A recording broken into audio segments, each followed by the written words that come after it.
When you don't know who you are, you will fall for anything. I had been successful from a very young age. I was married for nearly 5 years when I found out that my husband had been having an affair, and what that did was it shattered my identity. And the problem is, when you don't know who you are, you fall for anything. You allow behaviors from other people and you put yourself into situations that you wouldn't normally allow because your standard is different.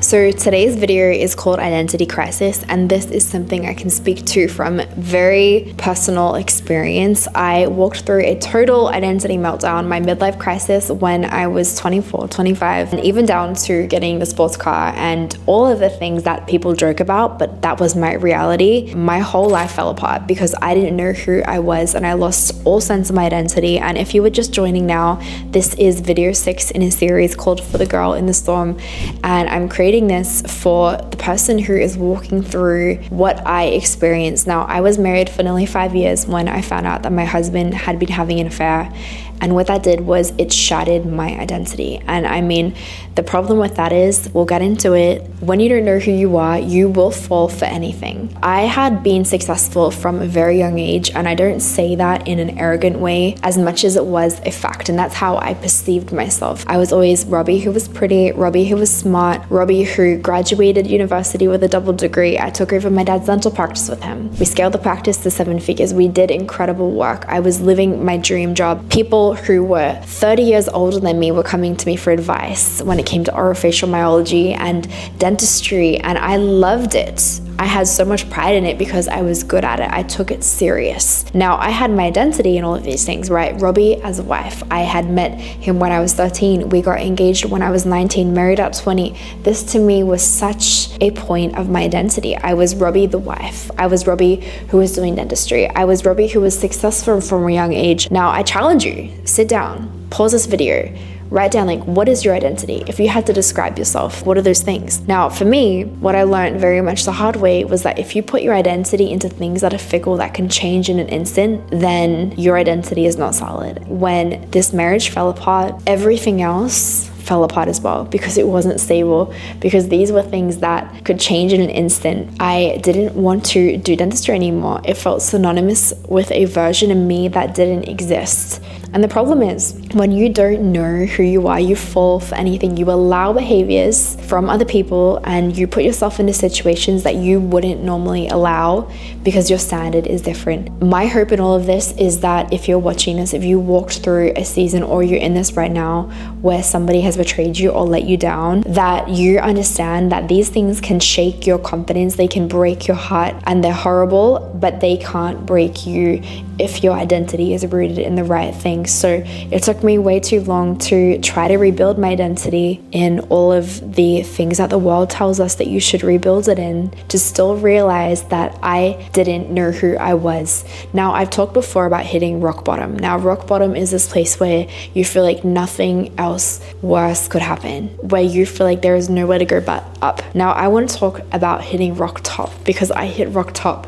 Now, rock top is really where you have all the things that the world tells you should have. You have the success, you have the beautiful apartment, you have all of the opportunity and the career, you're invited to all the cool events and all of the things, and you are still missing something. Now, to me, rock top was worse than hitting rock bottom, because it's like I strived so hard to get there. I gave everything to hit this point that everybody tells you that you should hit, but it was never enough to actually fill that void. It was never enough money to fill that void. There was never enough properties to fill that void, or enough trips or experiences. Nothing ever touched that void. And what I realized was that I needed to rebuild my identity on the right thing. Now, what does it mean to have an identity rooted in Jesus? Well, for me, what it means is I had to understand, okay, first off, I can't be shaken by building my house on the wrong thing. So if I'm going to build my house on sand, it's going to fall. So what does it mean to actually build on a rock? Well, what it meant was I had to root out the lies. First one was some of the words that I was speaking over myself, some of the identities that I was speaking over myself. For example, anxiety. I would constantly come into agreement with that. I would say, I am anxious, or I am this, and that would give legal rights in the spiritual realm now for anxiety to rule chaos over my life. So for me, I had to realize, okay, what are the things I actually believe about myself? It's not enough to just understand and to have the revelation of what those things are, but then we need to go back and replace those things with a truth. And not even just a truth, but a biblical truth, because that is the living word of God that has the power to shift your identity in a tangible and actionable way. So for me, I'm like, I'm not Robbie who is anxious. Like, what does that mean to replace that term anxiety with something else that is actually going to shift my life and to help my heart, to help my spirit? Well, what does the Bible say about that? For me, I had to go back and be like, God does not give us a spirit of fear, but a spirit of power, love, and sound mind. So I started to speak that over myself. So my encouragement would be, first, you got to realize you're having an identity crisis. And it doesn't always look the same for everybody. Sometimes it just looks like looking in the mirror and being like, I don't even recognize the girl that I am anymore. And I've had a couple of different identity crises. The first one was this one when I had found out about the affair. The second one was when I was in a relationship and we had gotten in an argument and the comment was made that you are a fake ass Christian. And at that time, it stung so bad. It felt like I had been stabbed in the heart. And I went and looked in the mirror and I was one of those things, I was like, yeah, you know what? I am, because I'm not living the way that I say that I'm living. And that for me was an identity crisis, that even these things that we say that we are, right? I said that I was a Christian. Someone on the outside was like, well, actually, no, like you're not. So that to me was the identity crisis that made me realize that, okay, all of these things that I have and built, they actually have no real impact on my peace, on who I am, on where I want to go, and what it is that I want to build and the legacy that I want to leave. So what I had to do was have some really honest conversations with myself. And at some point, we need to realize that I was the victim of something, yes, but it is not going to define who I am and my future. And I can't hold on to those things because it is going to wreak havoc on my life. So for me, practically, what I would say is sit down, write down, who are you? What are the words that you use to describe yourself? Okay, and then canceling out the lies with a biblical word or a promise. So when you identify that, you can start to shift the narrative. So I want to read you. I actually wrote this down when I kind of did this whole exercise, and the lie that I was really trying to deal with was I wasn't enough. The truth that I replaced it with was betrayal reflects their character, not my worth. And then I went to the word and I was like, God, what do you want to replace this lie with, that I'm not enough? The lie was this: if I were better, he wouldn't have left. Okay, what's the truth that we replaced that with? For me, it was loyalty is a choice, not a reaction. Okay, then I take that and I get in the word. I'm like, God, what do you want to speak over this? Here's another lie: I was replaced. Okay, truth, what do we replace that with?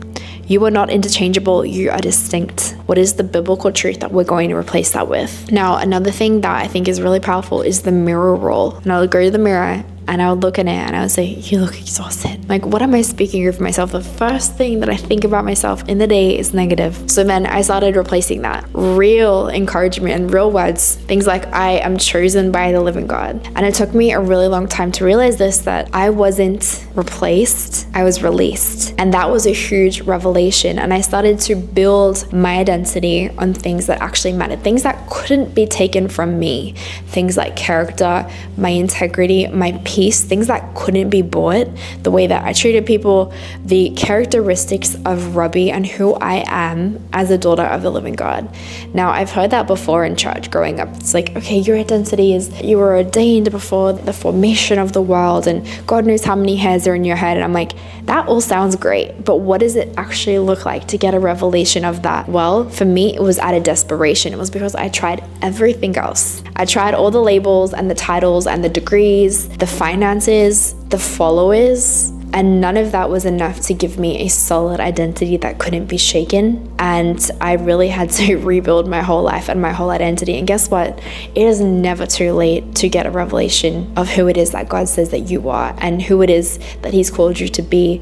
It is never too late to lay down the lies that we carry that we don't even realize that we are carrying. And a big part of that, and the final thing that I want to touch on, is being very cautious with the words that we speak over ourselves and others. It says, life and death in the power of the tongue. The words that we speak have so much power over ourselves and over other people. So for me, my challenge to you, if you're walking through this, stop speaking out things like, I have anxiety, I'll never be enough, or all men are the same. Be so cautious with the words, because the words that we speak have the power to affect our future and our present in ways that are tangible in the physical reality, but also in the spiritual realm. And it is that deep, it is that serious. My point in this video is that life is going to happen and our character is going to change and evolve and grow, but our identity should be unshifting because of what we're building on. So if you're watching this and you feel that your identity is shaken because of the way that somebody's treated you, if you're doubting yourself, if you're feeling like you're replaceable or you're not enough or you're not needed or you're not worthy or you're not chosen, we're going to shout them down because they are so far from the truth. And I really encourage you, do that exercise with the identity. Who are you? Outside of your job title, outside of those things, who are you? Part of understanding your identity is understanding what it is that you allow in your life and allow around you in your space. And that is leading us into the next episode, which is going to be about boundaries.